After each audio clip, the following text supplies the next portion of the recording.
Good morning.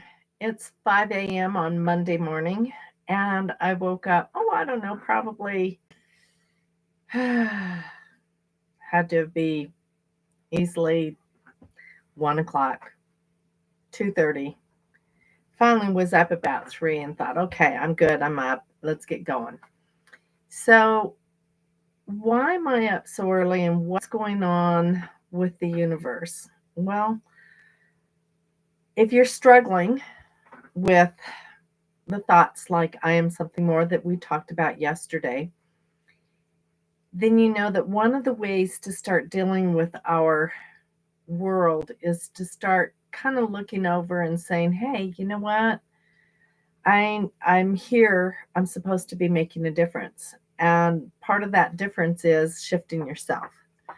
As you change you, you start to bring forth a more high vibration for everyone around you, family, friends, neighbors, people at the grocery store, go get your tire changed, all of those people, your light's going to affect them.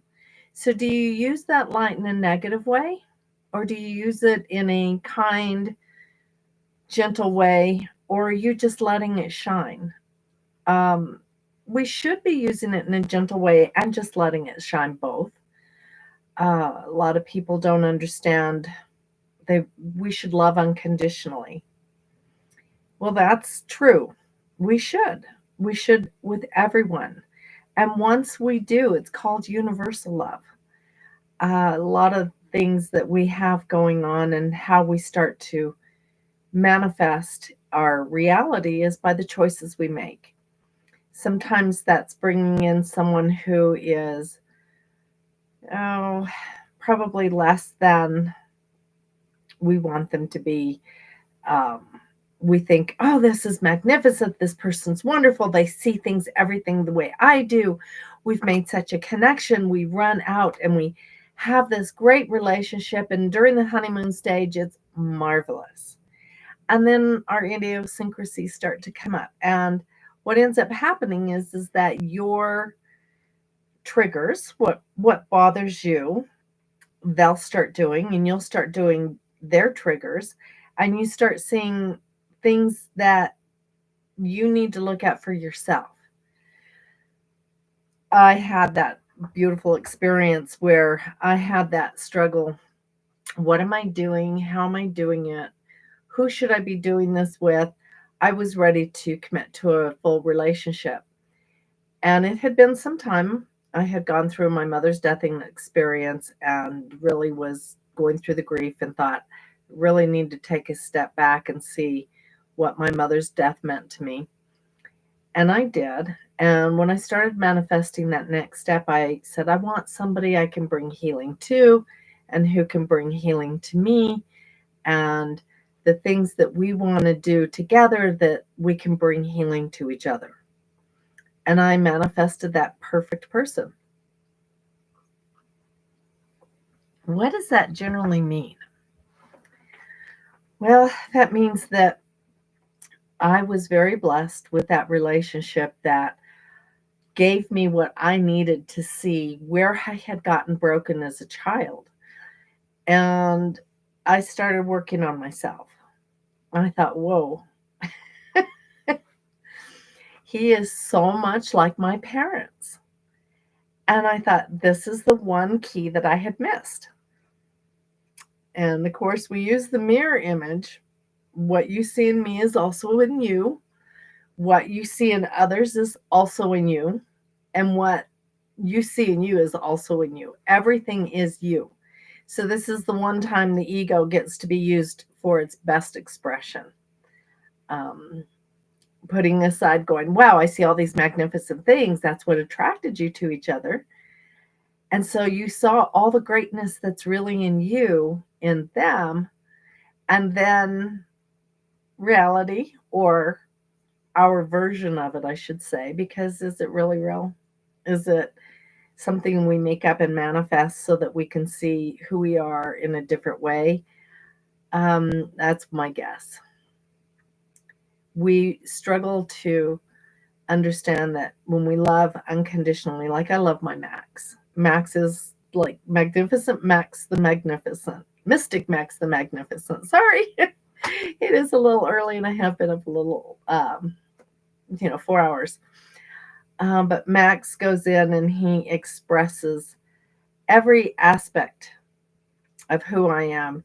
He is loving and gentle and he barks like crazy and we bark together and every time I'm telling him shut up when he's trying to bark at somebody, it's like shush, hush, hush. He thinks that I'm barking with him, so that just gives him all the more power. Let's get after these people. And we do that quite a bit because he's very loud and his bark is sharp. He's a little guy. But I love him unconditionally. I love the way he just rolls over and just lets me pet him. Like he is so into allowing me to pet him. And I think, wow, when was the last time most humans were really open to just surrendering to someone's love for them, where they just pet each other, where there's the kindness of a stroke, where we're not flinching because, oh, is there something on my face because they reach to stroke your face, or they go to move a lock of your hair and it's like, what? Is something wrong with me? What are you doing? And we shy away from those personal contacts, but not a dog, not when they trust you, not a cat, not when they trust you, not any animal on this planet will cringe from you if they've learned to trust you.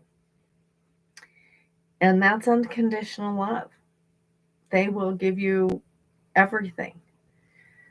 But we don't carry unconditional love. Unconditional love is, to me, and this is just to me, is a momentary thing. It's for a person, place, or thing.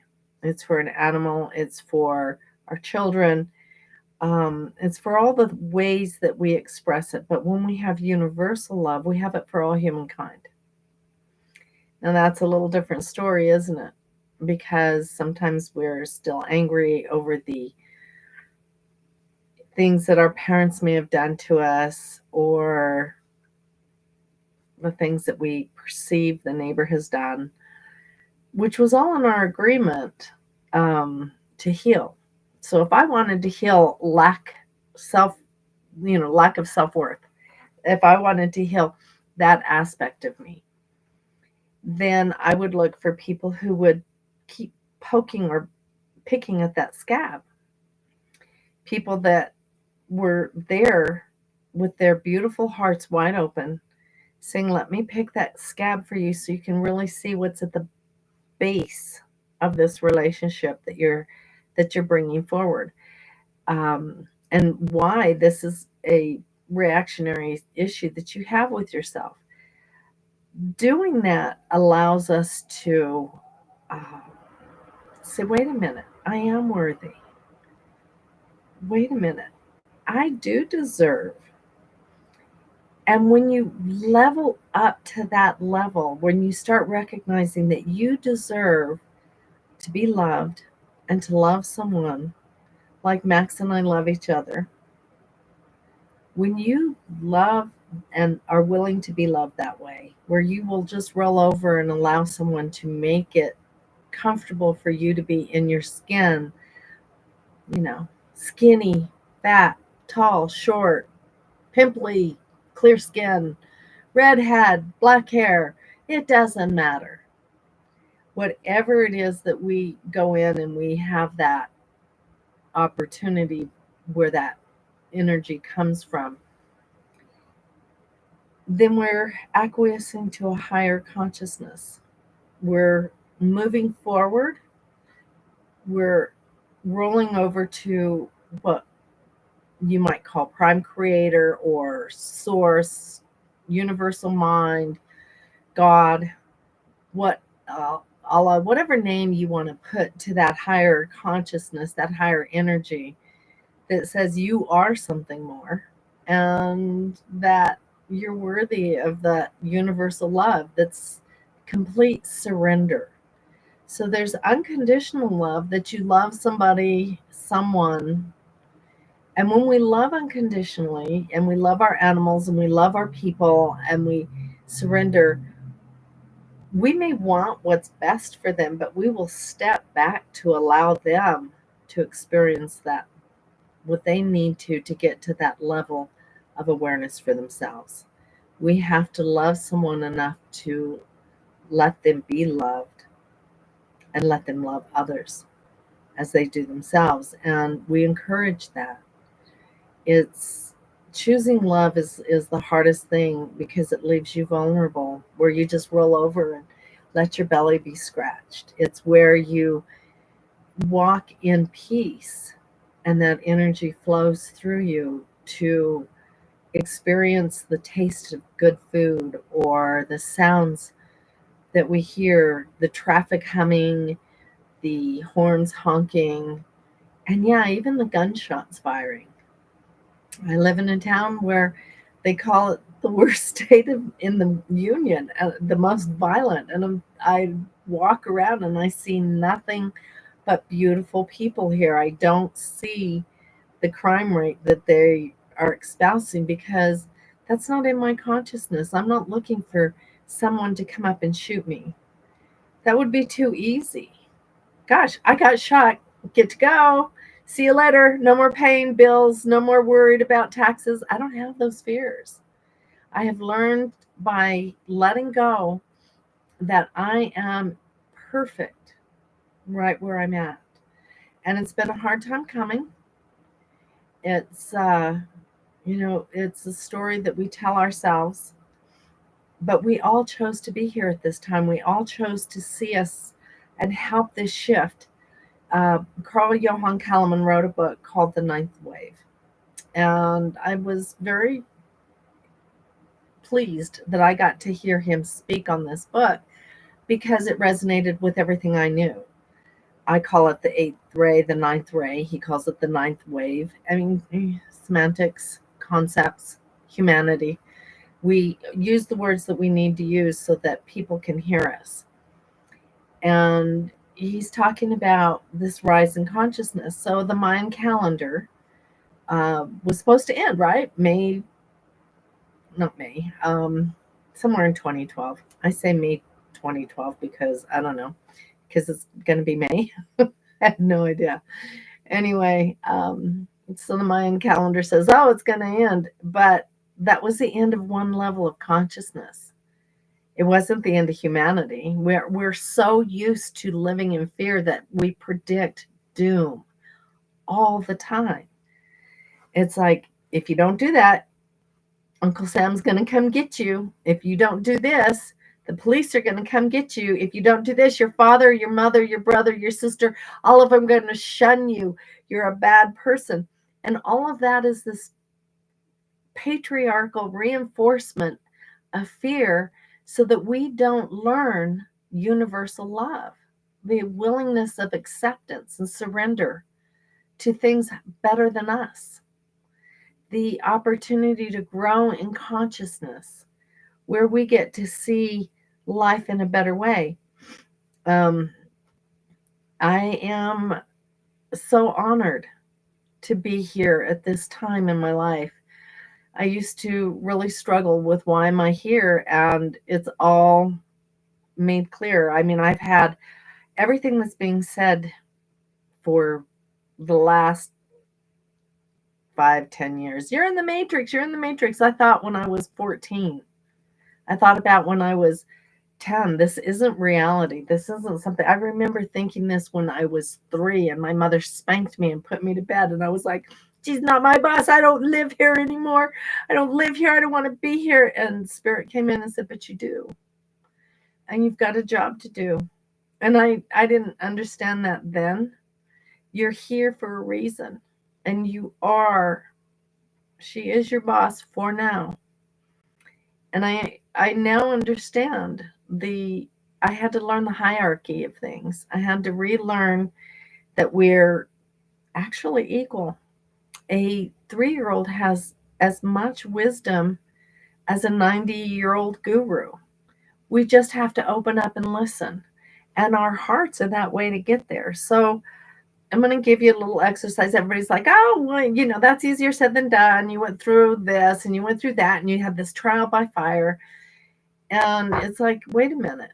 We all have had our trials by fire. So when do you just let it be okay that it's your turn to be happy? When do you let it be your turn to reap the benefits of universal love? Not just unconditional love, but having that universal connection, that surrender to source, so that you can move forward and you can do the job that you're here to do. Because we're all here to add to the light. And it could be that you repeat something that somebody says to you that clicks with somebody else and you help them grow. We're here for each other. We're here to help boot ourselves out of this chaos that we have come to believe is the only way of life. That it's this foundation, this structure that we don't have to live in anymore. Um, and we do it by doing meditation, which, if any of you guys know me, I have that meditation course that I've just launched. But I will be launching it online um, in June. I got to that's one of my projects this week is to get advertising so that people can come in and learn. But I'm going to tell you a little bit about meditation. We have so many people, well, I can't quit thinking about things because you haven't used that muscle in a long time. So I think that fluoride toothpaste, which has been proven, has calcified our pineal gland, which, if anybody cares to think about it, is your third eye. So I don't use fluoride.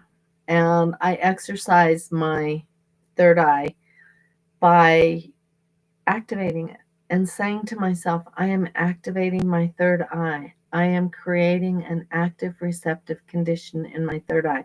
And the minute I say that now, I feel myself opening up. My crown chakra opens, my third eye opens, because I've exercised by using those words. So remember to keep saying those words, but also learn to blank your mind.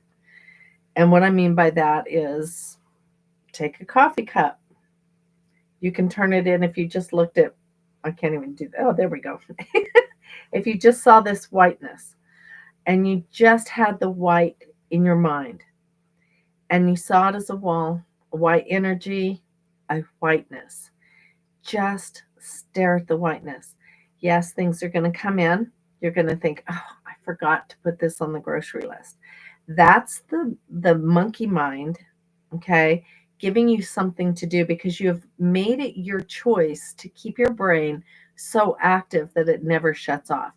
Because we were taught that if we didn't succeed, if we weren't a huge success in life, if we didn't go out and make enough money, then we were a failure. So we have spent so much time trying to be a success that we never realized that if we shut off our brain, that would be success. That all things connected to spirit, connected to source, all of those things would just open up. And we don't understand that these are the things that are the most powerful opportunities, is to shut the mind off. Now, I could take you on a guided meditation.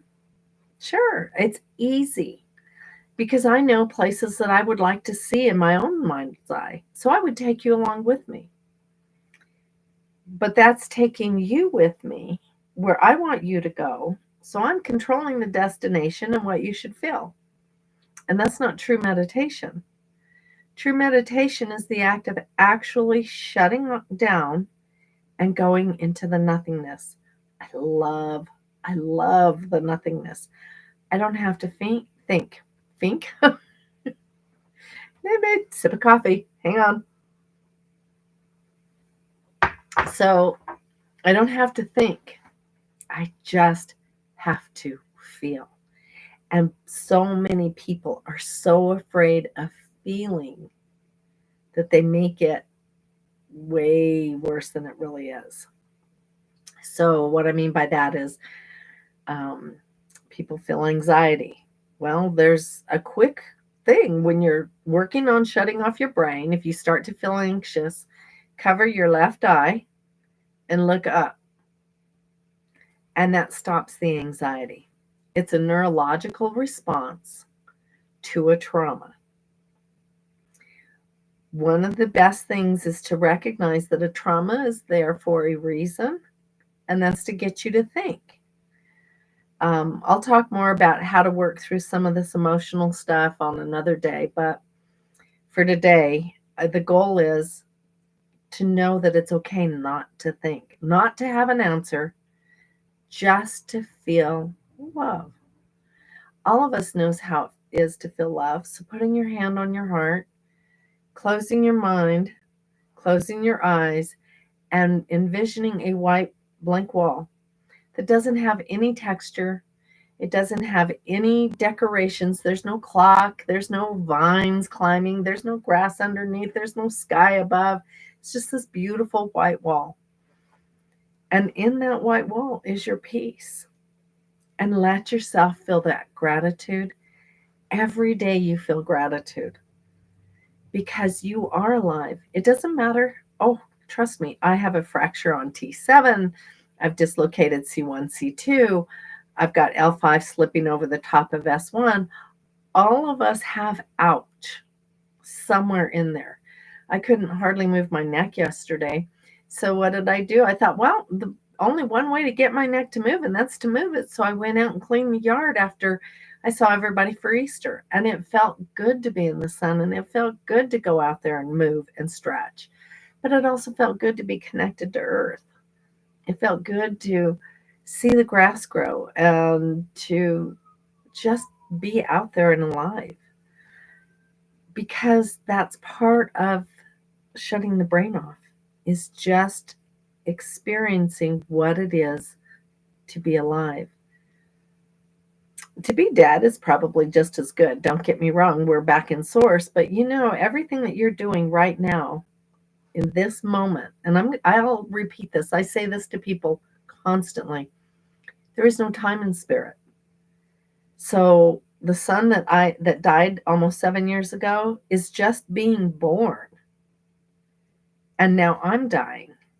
And I'm doing it at the same time I'm talking to you, because there is no time in spirit. There is no time but the now time. And so I'm having this experience of talking on YouTube, talking to you guys and saying, you're magnificent people. You're out there doing some amazing things. You're breathing. Wow. You're experiencing the cold weather, or you're experiencing the warm spring. You're experiencing a taste of coffee, who someone went and harvested the beans for in the sunshine, maybe the cold. I don't know. I don't know much about harvesting coffee beans, but go with it. In my eyes, that they're happy, and they're bringing this down, and they're making coffee, and they dry it, they grind it, the factories package it, and they send it to me, all because they want me to have the experience of their coffee. And it tastes so good. And I'm so grateful to those people who spent that time in their life getting those coffee beans so that I could have a cup of coffee. We worry a lot about the economy and that we won't be able to afford a cup of coffee. Well, if that's your thought, then that's what you will create. And you won't be able to enjoy your coffee because you'll be so worried it's going to be your last one. And that's not how it really works. It's having the gratitude that you have the coffee, and know that there will be plenty of coffee forevermore, because you're tasting it in the now, and the now is being experienced. Excuse me. And the now is being experienced all the way across the timelines. We have that. And the way you get to that is by blanking your mind and knowing that you are in other timelines, in other dimensions, in other space-time continuums, and you are experiencing the now that you are today And you should be very grateful for the fact that you get to have all these beautiful experiences, and most of all, that you are engaged in universal love. Once you open that door, once you clear the mind, the information will start coming to you that you are a perfected being of love and light. You are perfect just the way you are. It doesn't matter what you look like. I don't care if you haven't had a shower for a week. I don't care what you smell like. You are a perfected being. You are beautiful just the way you are. I mean, I was the skinny kid, glasses, braces, so skinny they used to stick me in a locker. And they thought it was funny because I fit. And I got to admit, it was kind of funny because I fit. But I thought there must be something wrong with me because I was so skinny I could fit in a locker. And as you get older, you gain weight, and you're like, I wished I was that skinny again. And I'm like, but I'm perfect the way I am. There's nothing wrong with who I am today any more than there was then. It was just the experiences. I laughed then, I can laugh now. It doesn't matter what I look like. It doesn't matter if I've got wrinkles. Um, Little kid told me, "You have a pretty smile." And I thought, out of the mouths of babes, they are looking at you and not saying, "Your hair is too gray. You should color it. Your hair is too long. You should cut it." They're saying, "You are pretty. You are love." What they're saying is, we are all love. So listen to your animals that trust you implicitly, rolling back, getting love from you, that you are worthy of the same thing. They're just showing you, they're just mirroring to you who you really are. So understand that unconditional love is third density consciousness. It's going into fourth density. But if you want to make it to fifth density, shut off the brain, let the energy of consciousness find you, and attain universal love. Choose love always.